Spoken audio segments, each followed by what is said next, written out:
Eu perdi tudo por confiar na pessoa errada. Eu nunca pensei que estaria aqui, sentado em um banco de madeira com o estofado rasgado na varanda da minha tia, no interior do Sergipe, escrevendo isso enquanto tremo de ódio e de medo. A verdade é que eu fui um idiota completo. Eu me achava o cara esperto, o sujeito que tinha vencido na vida saindo do nada para conquistar um apartamento de 300 mil reais em uma capital litorânea e um carro que brilhava mais que o sol do meio-dia. Mas tudo o que eu construí em 10 anos de trabalho duro, acordando às 5 da manhã e voltando para casa só quando a lua já estava alta, desapareceu em menos de 48 horas. O culpado, o meu melhor amigo, ou quem eu achava que era o meu irmão de alma, o Thiago. O Thiago era aquele tipo de cara que todo mundo gosta. Ele tinha o sorriso fácil, um aperto de mão firme e uma lábia que convencia até o mais cético dos homens. Conheci ele em um trabalho de vendas de consórcios há 7 anos. Na época, ele me ajudou quando eu não tinha dinheiro nem para pagar o passe do ônibus. Ele dividiu o marmitex dele comigo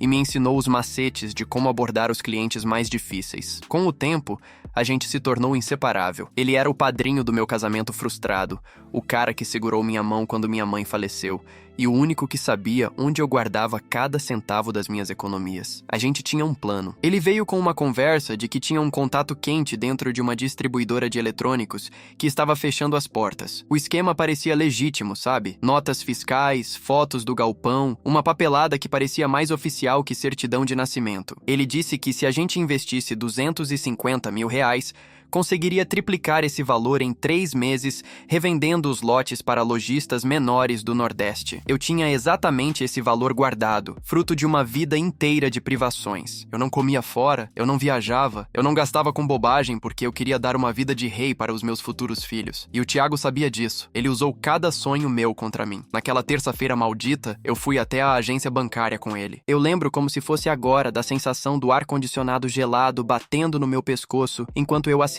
as transferências. Eu sentia um frio na barriga, uma intuição dizendo para eu parar, mas eu olhava para o Thiago e ele estava lá, com aquele olhar de confiança, dizendo que a nossa vida ia mudar para sempre. E mudou, mas não do jeito que eu esperava. Transferi cada centavo. Saímos de lá, ele me abraçou, disse que me amava como um irmão e que íamos comemorar com uma cerveja gelada no bar da esquina. Ele disse que precisava apenas passar em casa para pegar um documento e que me encontrava lá em 20 minutos. Eu esperei por 2 horas. Depois por 4 horas. Quando o sol começou a baixar e o movimento do bar aumentou, eu senti o primeiro estalo de pânico. O celular dele só dava caixa postal. Eu fui até o apartamento dele e o porteiro, um senhor de cabelos brancos chamado Seu Juvenal, me olhou com uma cara de pena que eu nunca vou esquecer. Ele me disse que o Thiago tinha saído com 3 malas grandes e uma mochila de caminhada logo depois que chegou do centro. O apartamento estava vazio. Ele tinha entregado as chaves e dito que estava se mudando para fora do país. O chão sumiu debaixo dos meus pés. Eu corri para casa desesperado,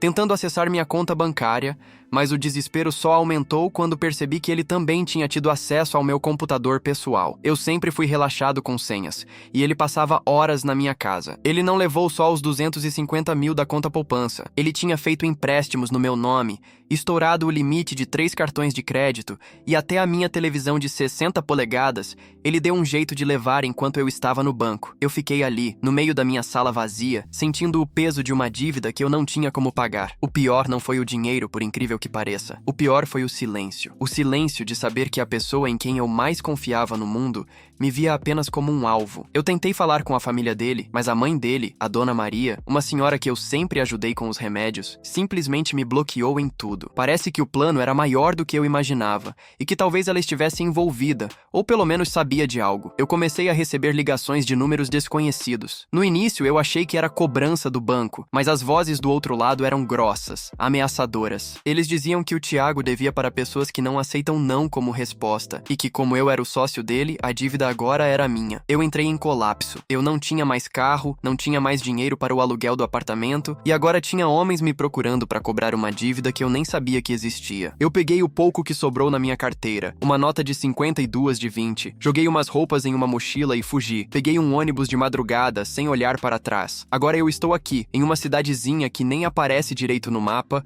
ouvindo o barulho dos grilos e o som da rede da minha tia balançando. Ela não sabe de nada, acha que eu vim apenas tirar umas férias porque porque estava estressado com o trabalho. Mal sabe ela que o sobrinho dela é um homem marcado. Eu passo o dia inteiro olhando para o portão, esperando ver algum carro desconhecido estacionar. Cada vez que um cachorro late na rua, meu coração dispara. Eu perdi minha dignidade, perdi meu sono e perdi a fé nas pessoas. Mas o que mais me corrói é uma dúvida que não me deixa dormir. Como ele conseguiu fazer tudo isso sem levantar nenhuma suspeita? E por que ele deixou um bilhete grampeado na parte de trás da minha porta de entrada que eu só vi minutos antes de fugir? Escrito apenas, isso é pelo que você fez no passado. Eu não faço a menor ideia do que ele está falando. Eu sempre fui o cara legal, o cara que ajudava todo mundo. Que passado é esse que ele inventou para justificar o fato de ter destruído a minha vida? Eu sinto que essa história está apenas começando e que o buraco é muito mais embaixo do que um simples golpe financeiro. Edit 1. Para quem perguntou, o Thiago tem 32 anos, é alto, tem uma tatuagem de uma fênix no braço direito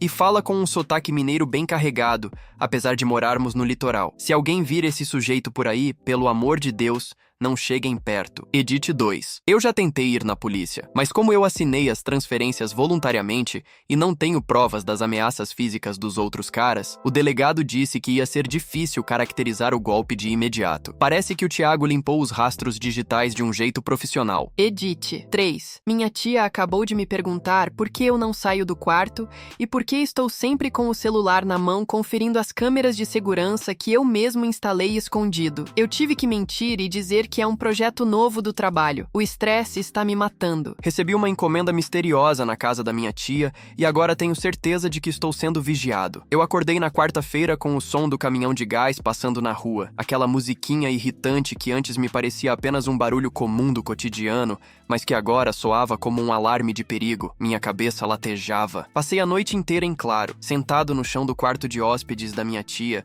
revisando mentalmente cada conversa, cada churrasco e cada viagem que fiz com o Thiago nos últimos 7 anos. Eu buscava obsessivamente por aquele passado que ele mencionou no bilhete. O que eu poderia ter feito? Eu sempre fui o cara que emprestava dinheiro, que dava carona, que pagava a conta do bar quando as coisas apertavam para ele. A sensação de injustiça é como um soco no estômago que não para de doer. Minha tia, a dona Zilá, é uma mulher de 65 anos que vive para cuidar das plantas dela e das galinhas no quintal. Ela é a alma mais pura que eu conheço, e o peso de estar colocando a vida dela em risco me consome por dentro. Eu tentei manter a aparência, tomei um café forte com cuscuz que ela preparou, mas minhas mãos não paravam de tremer. Por volta das 10 horas da manhã, um motoboy parou na frente do portão de ferro enferrujado. O coração quase saiu pela boca. Eu me escondi atrás da cortina da sala, observando cada movimento. Ele não usava uniforme de nenhuma empresa conhecida, apenas um colete refletivo gasto e um capacete com a viseira escura que impedia de ver o rosto. Ele buzinou uma vez, 2 vezes. Minha tia, com aquela hospitalidade típica do interior, já ia saindo para atender, mas eu segurei o braço dela com uma força que a assustou. Eu disse para ela ficar lá dentro, que devia ser algum engano. Eu mesmo fui até o portão. O homem não disse uma palavra. Ele apenas me estendeu um envelope pardo, grosso, fechado com uma fita adesiva preta. No destinatário não havia nome, apenas o desenho de uma fênix, a mesma tatuagem que o Thiago tem no braço. Quando peguei o envelope, o motoboy arrancou com a moto sem esperar assinatura, sem pedir nada. O cheiro de escapamento ficou no ar, e eu fiquei ali, parado na calçada, sentindo o papel áspero nas minhas mãos suadas. Entrei no quarto e tranquei a porta. Minha respiração estava tão alta que eu achava que os vizinhos podiam ouvir. Rasguei o envelope com os dentes, no desespero. Dentro, não havia dinheiro, nem uma carta de desculpas. Havia uma série de fotos Polaroid. A primeira foto era de 10 anos atrás. Era eu, bem mais jovem, na porta da minha primeira empresa, uma pequena revendedora de peças de moto que eu tive antes de entrar no ramo dos consórcios. Na foto, eu aparecia sorrindo ao lado de um senhor de idade, o seu Geraldo, que foi meu primeiro sócio. A segunda foto mostrava o seu Geraldo em um leito de hospital, visivelmente debilitado. A terceira foto era a que mais me assustava. Era uma imagem recente da fachada da casa da minha tia, tirada provavelmente de dentro de um carro, no meio da noite. Atrás dessa última foto, estava escrito com a mesma caligrafia do bilhete da minha porta: "Você esqueceu quem você pisou para subir, mas eu não esqueci. O seu Geraldo mandou lembranças do inferno." Eu senti um calafrio que percorreu minha espinha de cima a baixo. O seu Geraldo? Eu não pensava naquele nome há quase uma década. Ele era um homem bom, mas um um péssimo administrador. Quando a nossa empresa começou a afundar em dívidas na época,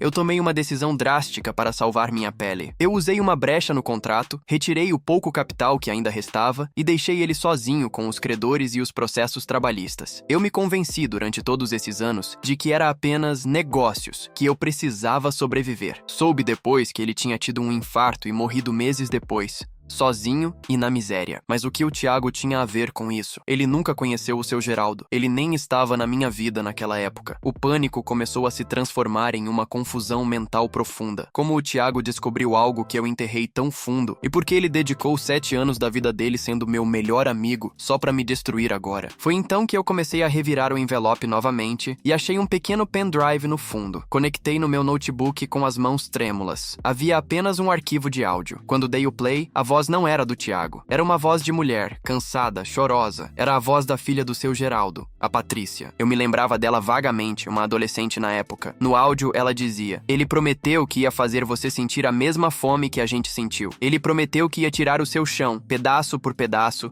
até você não ter mais para onde correr. O Thiago é o meu marido agora, e ele é o meu herói." O áudio terminava com um riso abafado ao fundo, que eu reconheci imediatamente como sendo do Thiago. Eu caí sentado na cama, sem forças. O golpe não foi apenas por dinheiro, foi uma vingança meticulosamente planejada por anos. O Thiago se aproximou de mim, ganhou minha confiança, me ajudou nos momentos difíceis, tudo para que o tombo fosse o mais alto possível. O meu celular, que estava em modo silencioso, começou a vibrar em cima da colcha. Era uma mensagem de um número desconhecido no WhatsApp. Um vídeo. Eu dei o play e quase desmaiei. O vídeo mostrava a rua da casa da minha tia, agora, em tempo real. A câmera estava posicionada em algum lugar alto, talvez em um poste ou na casa da frente. No vídeo, eu aparecia no portão recebendo o envelope do motoboy. A legenda da mensagem dizia: "Aproveita o almoço da titia, porque pode ser o último em família. Os homens da cobrança estão chegando e eles não são tão pacientes quanto eu." Eu percebi que não estava apenas sendo caçado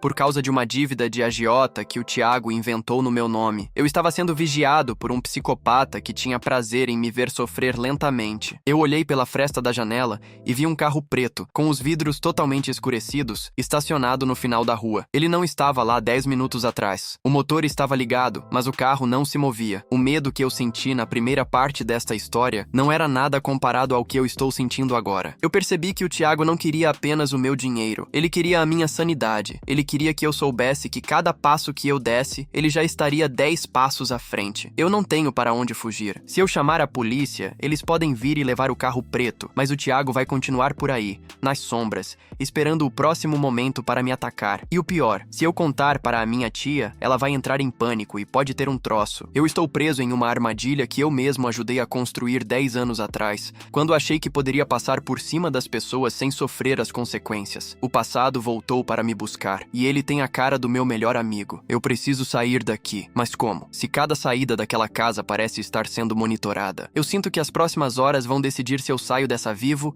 ou se eu vou acabar como o seu Geraldo. Edit 1. Para quem perguntou sobre a Patrícia, eu lembro que ela era muito ligada ao pai. O seu Geraldo falava dela com um brilho nos olhos. Eu nunca imaginei que aquele negócio de 10 anos atrás geraria um ódio tão grande a ponto de alguém planejar uma vingança por tanto tempo. Edit 2. O carro preto continua lá no final da rua. Já se passaram 30 minutos e ninguém desceu. Eu apaguei todas as luzes da casa e pedi para minha tia deitar um pouco, inventando que ela estava com a pressão alta. Estou aqui no escuro, apenas com o brilho da tela do celular. Edit 3. Acabei de descobrir que o Thiago usou minhas redes sociais para mandar mensagens para todos os meus contatos profissionais, dizendo que eu estava fugindo com dinheiro desviado. Ele está queimando todas as minhas pontes, uma por uma. O carro preto estacionou na porta da minha tia e eu descobri que o plano do Thiago é muito mais cruel do que eu imaginava. A noite caiu aqui no interior com um peso que eu nunca tinha sentido antes. O silêncio da rua, que antes me trazia paz, agora parecia uma corda apertando o meu pescoço. Eu fiquei horas agachado no corredor, com as luzes todas apagadas, vigiando a fresta da janela de madeira da sala. sala. Minha tia Zilá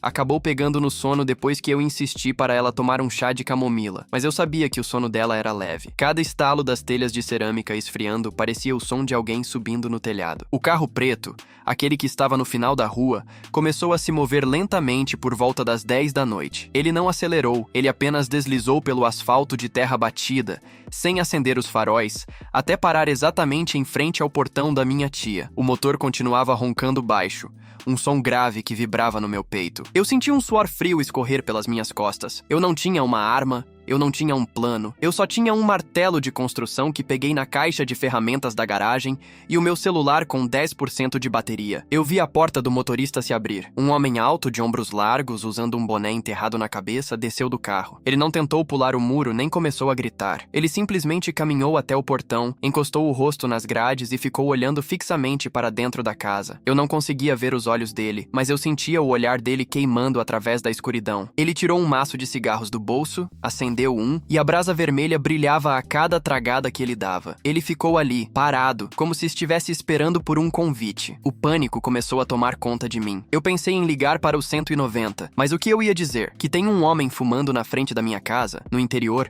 a polícia demora uma eternidade para chegar, e eu tinha certeza de que, se eu fizesse qualquer movimento brusco, o que quer que estivesse naquele carro ia ser descarregado contra a fachada da casa. Foi quando meu celular vibrou novamente. Uma chamada de vídeo. Era o Tiago. Eu atendi. Não sei se por coragem ou por puro desespero. A imagem estava escura, mas eu conseguia ver o rosto dele iluminado apenas pela luz de um notebook. Ele estava sorrindo, aquele mesmo sorriso que ele usava quando a gente batia as metas de vendas na empresa. Ele estava em um lugar que parecia um escritório moderno, bem longe dali. Ele começou a falar com uma voz calma, quase carinhosa, o que tornava tudo ainda mais bizarro. Ele me disse que o homem no portão se chamava Marcos, e que o Marcos era irmão de um dos funcionários que eu demiti sem pagar os direitos na época da falência da minha antiga empresa. O Tiago não estava apenas se vingando pela Patrícia e pelo seu Geraldo. Ele tinha feito um levantamento de cada pessoa que eu supostamente prejudiquei ao longo da minha escalada para o sucesso. Ele me disse que tinha criado um grupo, uma espécie de conselho de credores da minha alma. Ele me explicou, com uma frieza que me fez perder as forças nas pernas, que o plano nunca foi me matar. Se ele me matasse, a dor acabaria rápido demais. O objetivo dele era me deixar vivo para ver tudo o que eu amava ser destruído. Ele me contou que já tinha entrado em contato com o banco onde eu financiei o apartamento e, usando os documentos que eu assinei na confiança, ele conseguiu transferir a dívida de um jeito que a retomada do imóvel aconteceria em poucos dias. Ele também me disse que a minha tia não estava ali por acaso. Ele sabia que ela era o meu único ponto fraco, a única pessoa que ainda acreditava que eu era um bom homem. O Tiago olhou para a câmera e disse as seguintes palavras: "Você acha que é a vítima, não é? Você acha que eu sou o monstro, mas eu só estou devolvendo o que você semeou. Lembra do funcionário que teve que tirar o filho da escola porque você sumiu com o dinheiro do fundo de garantia dele? Pois é, o Marcos, esse cara aí no seu portão, é o irmão dele, e ele tem muita vontade de conversar com você sobre isso." O homem no portão, o Marcos, jogou o cigarro no chão, pisou em cima e deu 2 tapas fortes no metal do portão. O barulho ecoou por toda a vizinhança. Minha tia acordou assustada, gritando o meu nome lá do quarto. Eu tive que desligar a chamada e correr até ela, tentando manter a voz firme. Eu disse que era apenas um gato que tinha pulado no telhado e derrubado um vaso. Ela estava tremendo, com aqueles olhos de quem já viveu muito e sabe quando algo está errado. Eu a abracei e senti como ela era pequena e frágil. Foi nesse momento que eu percebi o tamanho da minha burrada. Por causa da minha ganância de 10 anos atrás, e por causa da minha cegueira de confiar em um amigo sem questionar nada, eu estava condenando uma senhora inocente a viver um pesadelo. Eu a levei de volta para a cama, prometendo que ia ficar tudo bem, mas por dentro eu estava desmoronando. Voltei para a janela e o carro preto ainda estava lá, mas o Marcos tinha voltado para dentro. Eles não iam entrar agora. Eles estavam jogando comigo. Estavam esperando eu baixar a guarda, esperando o sol nascer para que todo mundo visse a minha humilhação. Eu comecei a vasculhar as gavetas da cozinha, procurando por qualquer coisa que pudesse me ajudar. Achei um maço de notas antigas que minha tia guardava para emergências. Uns R$ 400 em notas de 50 amassadas. Era tudo o que eu tinha no mundo agora. Eu percebi que precisava tomar uma decisão. Ou eu esperava a madrugada passar e enfrentava o que quer que o Tiago tinha planejado para o amanhecer, ou eu tentava uma fuga desesperada pelos fundos, cruzando cruzando o quintal vizinho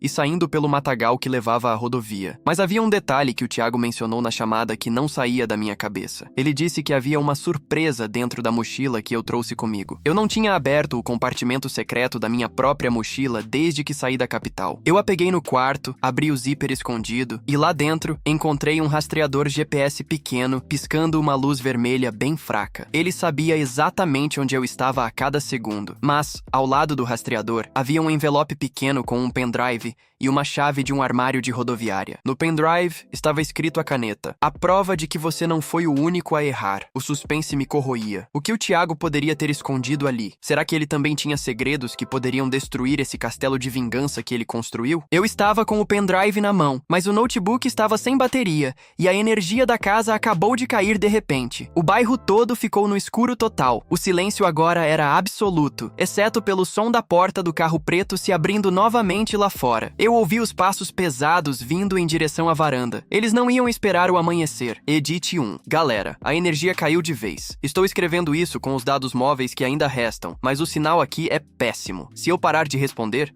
vocês já sabem o que aconteceu. Edit 2. Minha tia está rezando no quarto. O som do terço batendo na madeira é a única coisa que eu ouço além dos passos lá fora. Eu nunca me senti tão covarde em toda a minha vida. Edit 3. Eu consegui ver pelo reflexo do vidro que não é só o Marcos. Tem mais uma pessoa com ele, alguém menor, que parece estar filmando tudo. O Tiago quer registrar cada segundo da minha queda para mostrar para o conselho dele. O segredo sujo do Tiago caiu nas minhas mãos no escuro, e o jogo virou de um jeito que ninguém esperava. A escuridão total da casa parecia ter ganhado vida. O silêncio era tão denso que eu conseguia ouvir as batidas descompassadas do meu próprio coração. Os passos na varanda pararam exatamente em frente à porta de entrada. Eu segurei o cabo do martelo com tanta força que meus dedos perderam o sentido. Mas em vez de arrombarem a porta, eu ouvi apenas um envelope sendo deslizado por baixo da fresta de madeira. O som do papel raspando no piso de cerâmica fria foi como um tiro no meio do breu. Eu esperei 1 minuto, 2 minutos, até ouvir o som da porta do carro batendo e o motor roncando para longe. Eles não iam entrar, pelo menos não agora. Eles queriam que eu vivesse a tortura da antecipação. Eu tateei o chão até encontrar o papel. Com a luz fraca que ainda restava na tela do meu celular, vi que não era um bilhete de ameaça, mas sim uma chave de hotel e um endereço de uma cidade vizinha, a uns 30 quilômetros daqui. Eu corri para o notebook. A bateria estava no fim, mas eu precisava ver o que tinha naquele segundo pendrive que estava escondido na minha mochila. Conectei o dispositivo com as mãos tremendo tanto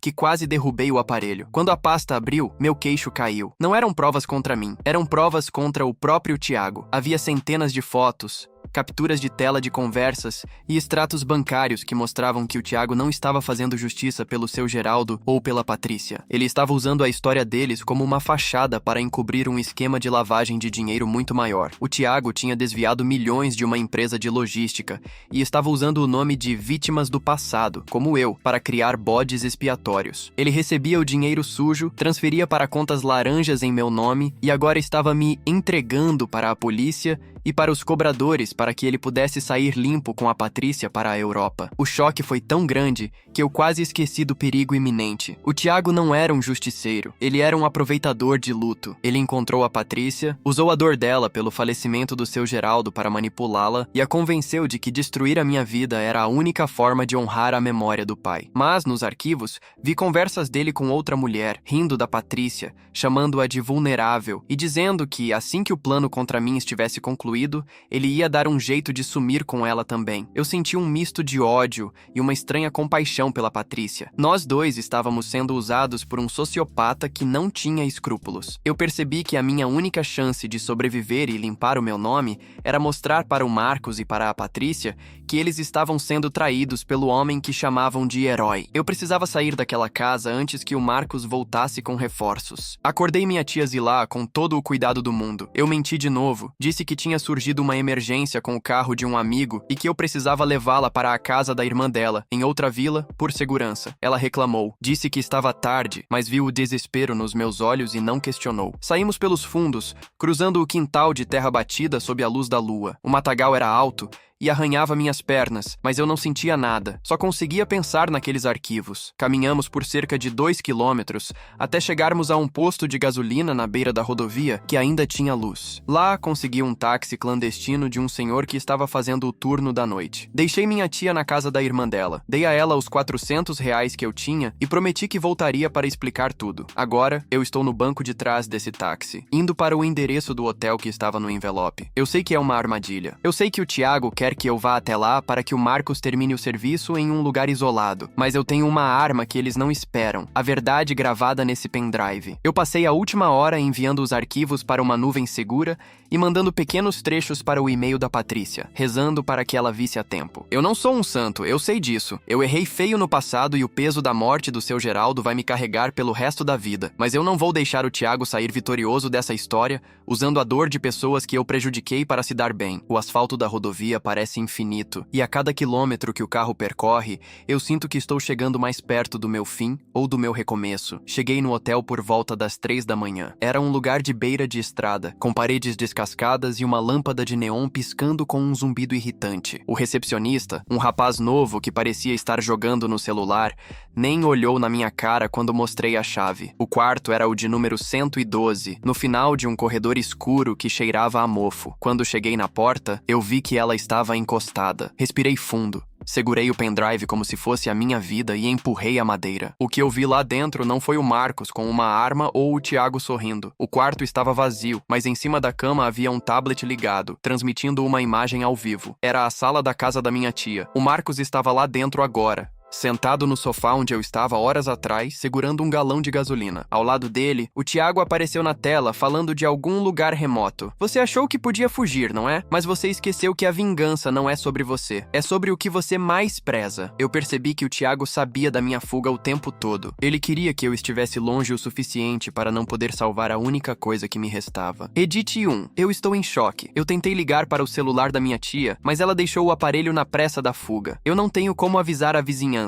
O Thiago é um demônio. Edit 2. A Patrícia me respondeu. Ela viu os arquivos. Ela me mandou uma localização e disse: me encontra em 10 minutos no estacionamento do hotel ou eu deixo o Marcos acender o fósforo. Eu não sei se confio nela, mas é minha única escolha. Edit 3. O tablet no quarto acabou de mostrar o Thiago entregando um isqueiro para o Marcos através da chamada de vídeo. Eles estão esperando eu dizer alguma coisa. Eu vou descer para encontrar a Patrícia agora. Rezem por mim. O confronto final no pátio do hotel e o destino surpreendente de quem achou que o crime compensava. Eu desci as escadas do hotel tropeçando nos meus próprios pés, com o coração martelando contra as costelas, como se quisesse escapar do peito. O ar da madrugada estava carregado, pesado, e o silêncio do estacionamento de Brita era interrompido apenas pelo som rítmico daquela lâmpada de neon defeituosa que insistia em piscar em um tom de rosa doentio. No fundo do pátio, encostada em um carro prata amassado, estava a Patrícia. Ela não parecia a adolescente que eu lembrava de 10 anos atrás. Ela era uma mulher marcada pelo tempo e por uma tristeza que transbordava pelos olhos inchados. Nas mãos, ela segurava um celular que brilhava com a mesma chamada de vídeo que eu tinha visto no tablet do quarto. O Marcos ainda estava na sala da minha tia, o galão de gasolina aberto a seus pés,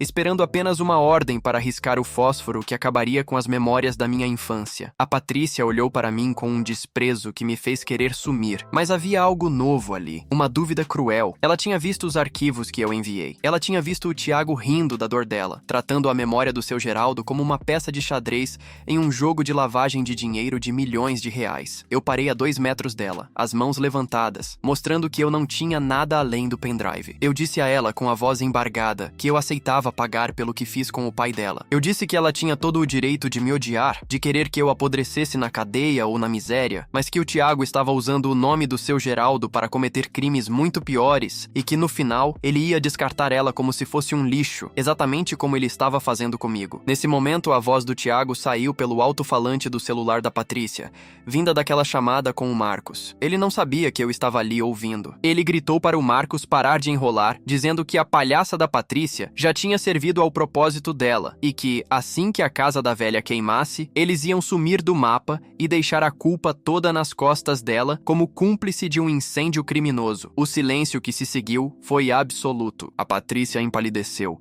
O celular quase escorregou das mãos dela. Ela olhou para a tela e perguntou com um sussurro quebrado: Tiago, o que você disse? Houve um chiado do outro lado, um momento de hesitação, e então o Tiago percebeu que tinha falado demais. Mas o Marcos, o cara do galão de gasolina, também estava ouvindo. E o Marcos, por mais que me odiasse, tinha um código de honra que o Tiago nunca teria. O Marcos percebeu que estava sendo usado por um playboy de escritório para fazer o serviço sujo, enquanto o cara ria de todo mundo. O que aconteceu em seguida foi um borrão de adrenalina. O Marcos olhou para a câmera na sala da minha tia, mostrou o dedo médio e simplesmente virou o galão de gasolina, mas não na casa, e sim no próprio carro preto que estava estacionado no portão. Ele pegou o celular, encerrou a chamada, e a Patrícia, em um ato de fúria e redenção, apertou um botão no aparelho dela que eu não sabia o que era. Em 10 segundos, o som de sirenes começou a ecoar ao longe, vindas da rodovia. Ela tinha chamado a Polícia Federal meia hora antes, logo depois de ler os arquivos que mandei. Ela não tinha chamado para me prender. Ela tinha entregado o esquema de lavagem de dinheiro que o Tiago achava que estava seguro. O Tiago tentou fugir, mas ele estava em um flat de luxo em Balneário Camboriú,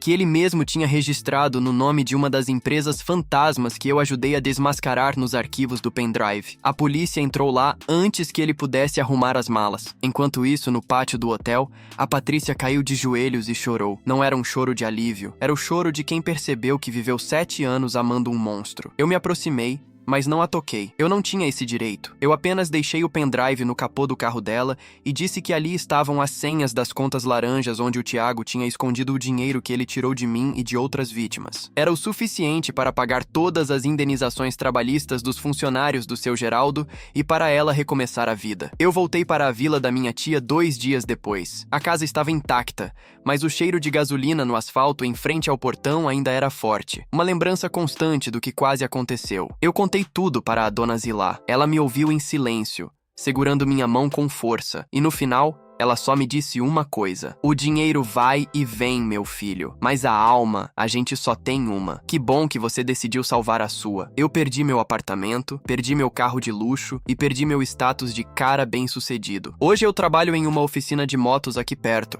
ganhando um salário que mal dá para as contas do mês, mas eu durmo em paz. O Tiago foi condenado a 18 anos de prisão por estelionato, lavagem de dinheiro e formação de quadrilha. A Patrícia mudou de estado e, pelo que soube, abriu uma fundação para ajudar famílias de pequenos empresários que faliram. Quanto a mim, eu aprendi que a confiança não é algo que se dá de graça e que o passado nunca fica enterrado de verdade. Ele sempre volta, e a única forma de não ser soterrado por ele é encarando os próprios erros antes que alguém os use como munição. Eu ainda olho para o portão toda vez que um carro desconhecido para na rua, mas agora não é mais com medo de um assassino. É apenas o peso de saber que, no grande livro da vida, eu tive uma segunda chance que muitos não tiveram, e eu não pretendo desperdiçar nenhum segundo dela. Edit 1. Para quem perguntou do Marcos, ele sumiu no mundo antes da polícia chegar no interior. Dizem que ele voltou para a cidade dele, no interior da Bahia, e que o irmão dele finalmente recebeu uma parte do dinheiro que eu devia através do fundo que a Patrícia organizou. Edit 2. Eu recebi uma carta da Patrícia mês passado. Não tinha nada escrito. Apenas uma foto do túmulo do seu Geraldo com flores frescas. Eu entendi a mensagem. Foi o meu perdão silencioso. Edit 3. O Tiago tentou mandar um recado da cadeia dizendo que ia me pegar quando saísse, mas ele está com tantos processos e inimigos lá dentro que duvido que ele veja a luz do sol por um bom tempo. A justiça